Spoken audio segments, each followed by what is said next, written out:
Araling Panlipunan 4, Quarter 4, Week 6. Para sa nilalaman, karapatang panlipunan at pangkabuhayan. Mga kaakibat na tungkulin. Para sa balik-aral, pagtapatin ang mga pahayag sa Hanay B sa mga pahayag na hinihingi sa Hanay A. Para sa Hanay A, tungkulin ng mga mamamayan na ipahayag ang saloobin mula sa mga ipinapatupad ng gobyerno. Sa Hanay B naman, narito ang mga pagpipilian. A. Karapatang magpetisyon. B. Kalayaang magsalita, maglimbag at magtipon-tipon. C. Karapatang alamin ang ukol sa pamahalaan. D. Karapatang gumanap ng tungkuling pampubliko. E. Karapatang bumuo ng samahang hindi labag sa batas. Pangalawa, tungkulin ng mga mamamayan na malayang makapagpahayag ng opinyon sa tama at maayos na paraan.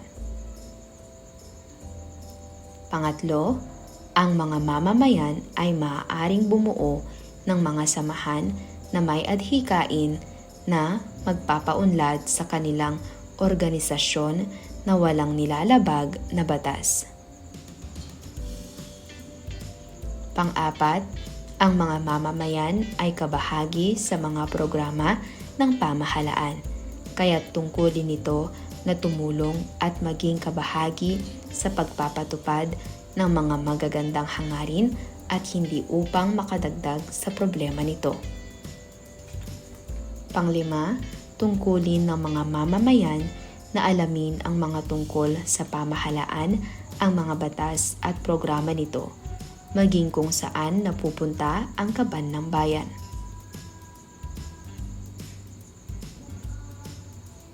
Narito ang mga tamang sagot. Unang bilang A, pangalawa B, pangatlo E, pang-apat D, panglima C.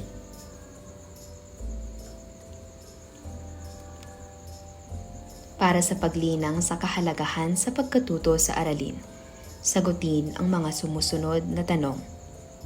Una, ano ang karapatang panlipunan at pangkabuhayan? Pangalawa, sa paanong paraan nagagawa ng mga mamamayan ang mga tungkulin upang makamit ang karapatang panlipunan at pangkabuhayan?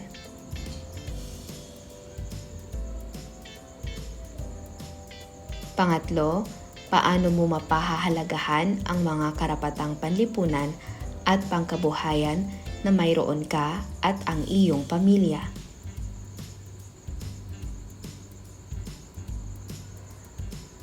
Basahin at isaayos ang mga jumbled letters sa ibaba upang mabuo ang mga salita na naglalarawan sa araling ito. Gawing gabay ang mga pangungusap sa tapat nito. Una, ang mga usaping panlipunan ay mga bagay na may kinalaman sa lipunan o mga katangian ng lipunan na nagbibigay pansin sa interes ng publiko. Ano ang nabuong salita? Mahusay, ito ay panlipunan. Tumutukoy sa pinagkakakitaan o trabaho. Magaling, ito ay pangkabuhayan. Tumutukoy sa pagpapahayag o pagbibigay ng impormasyon sa mabisang paraan.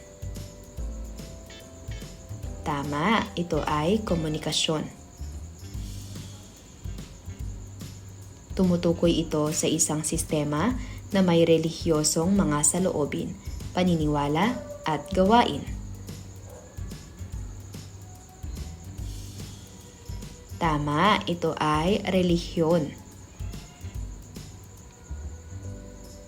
Panglima, ito ay isang proseso na nagpapadali sa pagkatuto o pagtatamo ng kaalaman, kasanayan, prinsipyo, moralidad, paniniwala at gawi. Tama, ito ay edukasyon. Ating talakayin ang karapatang panlipunan at pangkabuhayan at mga kaakibat na tungkulin.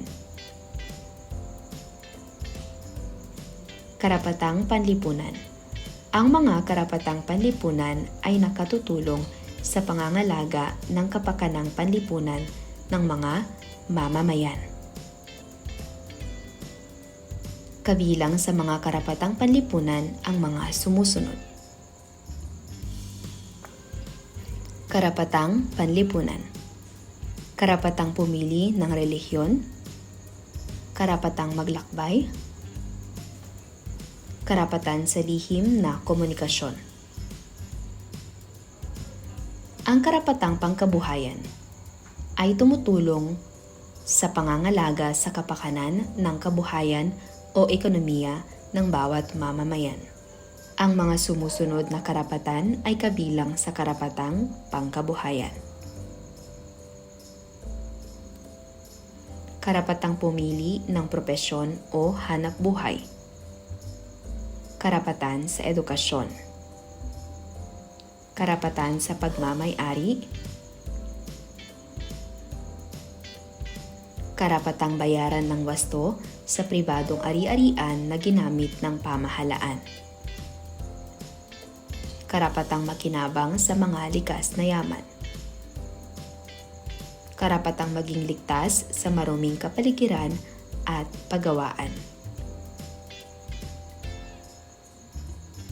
Financial literacy. Ito ay ang kaalaman at husay ng isang tao pagdating sa buhay pinansyal o tamang paghawak ng pera.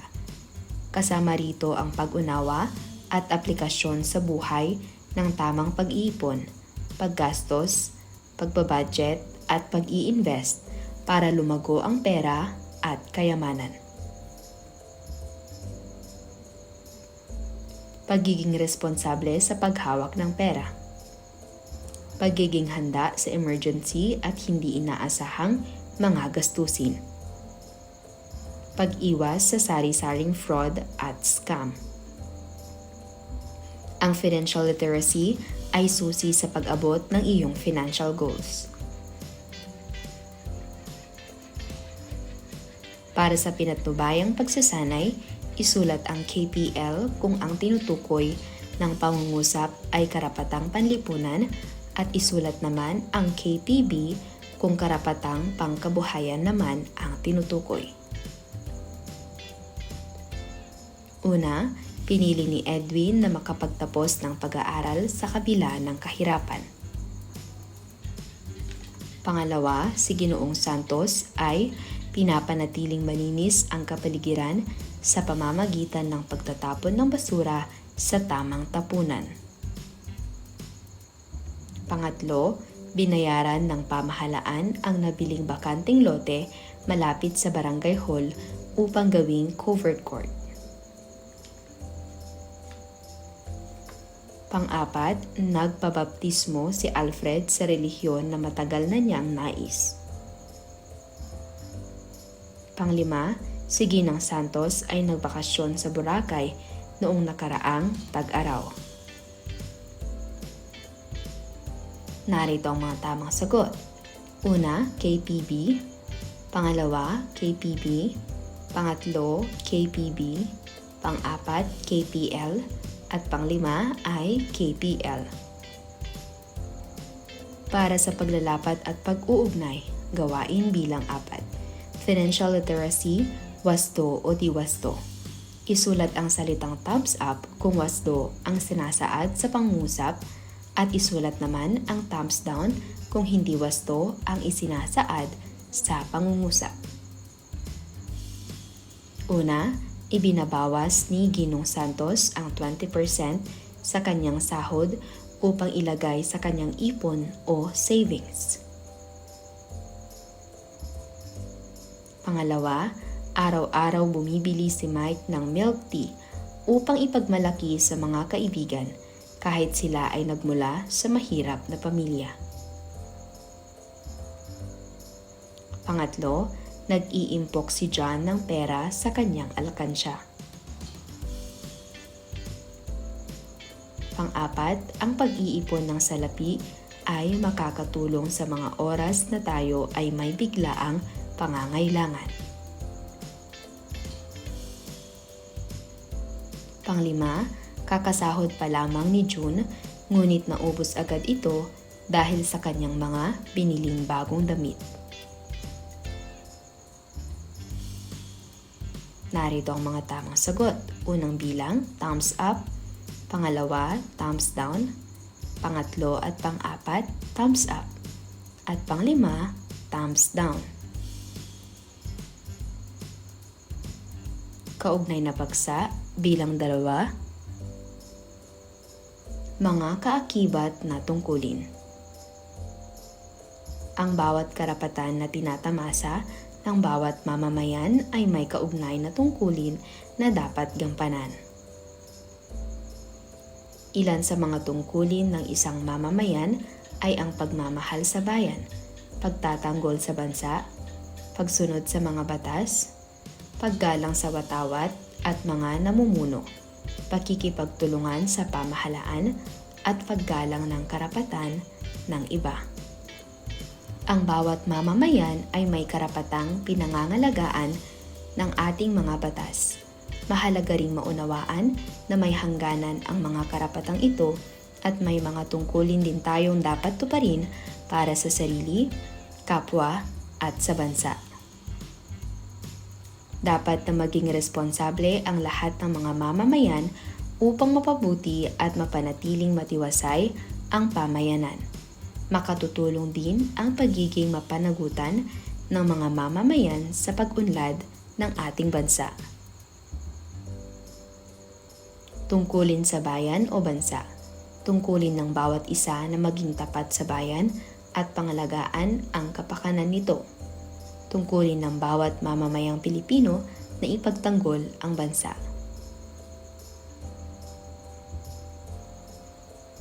Tungkulin sa pamahalaan. Tungkulin ng mamamayan na makipagtulungan sa mga programa at proyekto ng pamahalaan upang makamit ang pag-unlad. Tungkulin sa iba o kapwa.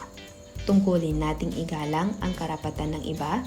Tungkulin nating hindi gumawa ng mga bagay na makasisira sa kapayapaan at kaligayahan ng ating kapwa.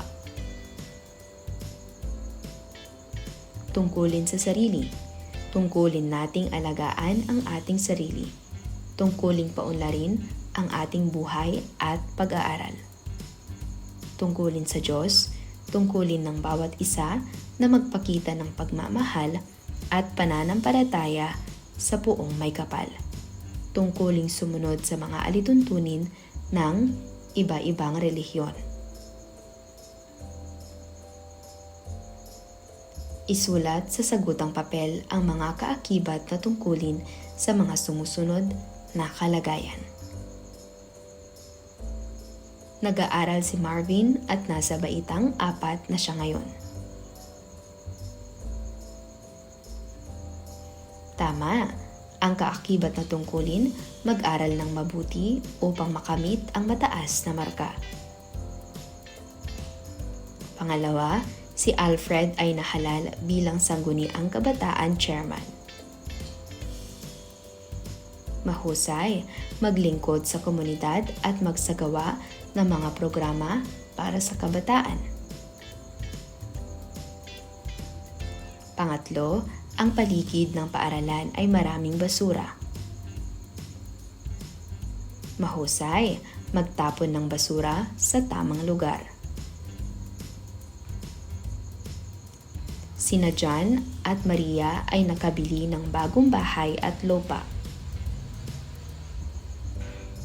Tama, pangalagaan at pagyamanin ang kanilang ari-arian. Si Maricel ay sinabihan ng sekreto ng kanyang kapatid. Panatilihin ang tiwala at hindi ipagsabi ang sikreto. Lagyan ng check kung ang tinutukoy sa pangungusap ay nagpapakita ng tungkulin sa lipunan at X naman kung hindi. Tumutulong ang paaralan sa Clean and Green program sa barangay. Ang pamilya ni Melvin ay naghihiwalay ng mga basura na nabubulok at hindi nabubulok na basura. Hindi hinahayaan ni Aling Maria na maging marumi ang kanilang tapat kaya't lagi siyang nagwawalis at naglilinis dito.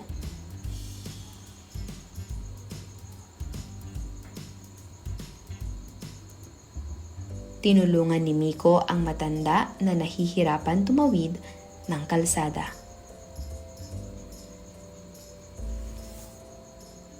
Sinusunod ni Rico ang mga babala sa kalsada sa tuwing siya ay nagmamaneho ng kanyang motorsiklo.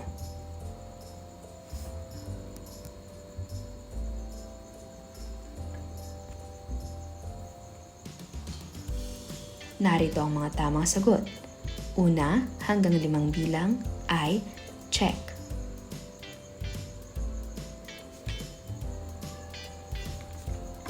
Para sa pabaong pagkatuto, sa unang hanay, karapatang panlipunan, karapatang pumili ng relihiyon, karapatang maglakbay, karapatan sa lihim na komunikasyon, karapatang pangkabuhayan, karapatang pumili ng propesyon o hanapbuhay, karapatang makinabang sa mga likas na yaman, karapatang bayaran ng wasto sa pribadong ari-arian na ginamit ng pamahalaan, karapatan sa edukasyon, karapatan sa pagmamay-ari. Mga kaakibat na tungkulin, tungkulin sa bayan o bansa, sa pamahalaan, sa iba o kapwa, sa sarili at sa Diyos.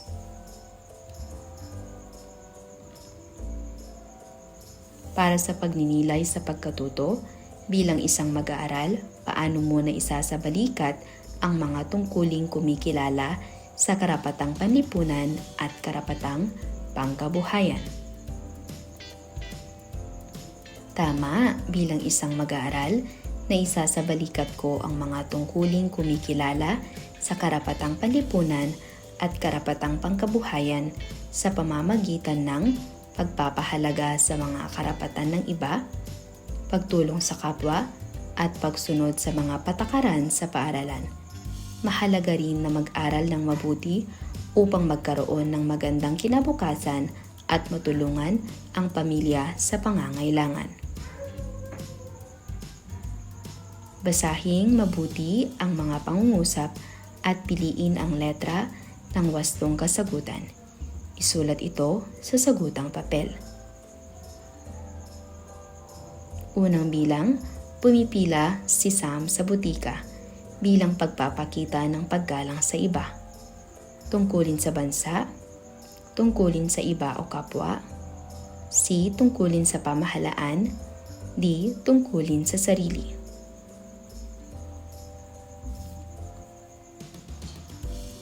Pangalawang bilang, nakikiisa si Elizabeth sa Clean and Green program ng kanilang barangay. A.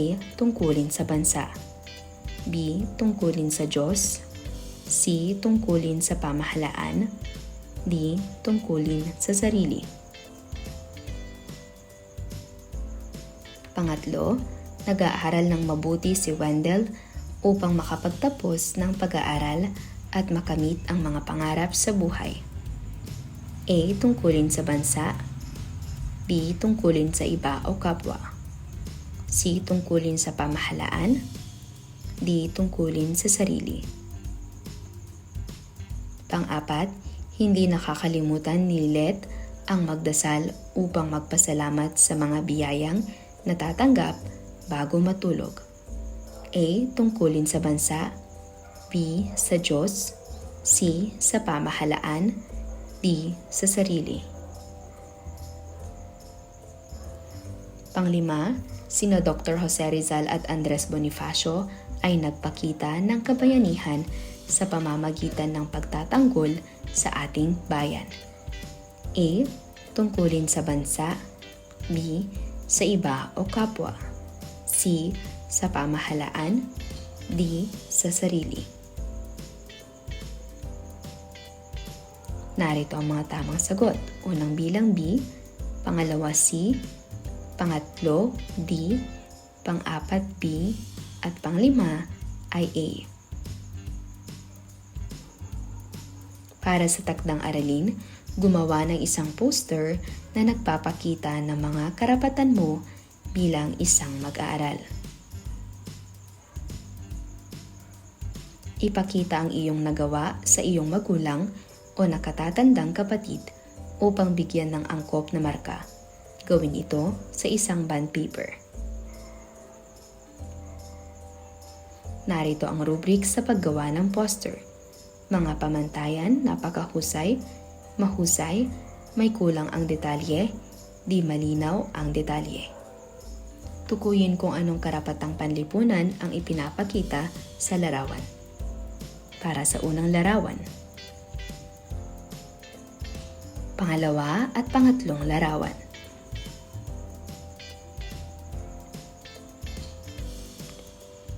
Magbigay ng 3 halimbawa ng karapatang panlipunan at mga kaakibat na tungkulin ng mga ito.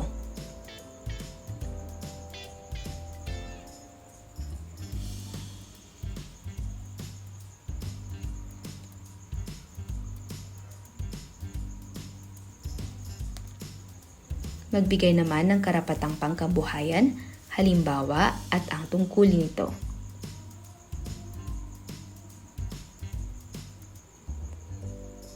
Tukuyin kung anong karapatang pangkabuhayan ang ipinapakita sa larawan. Para sa unang bilang, pangalawa at pangatlong bilang.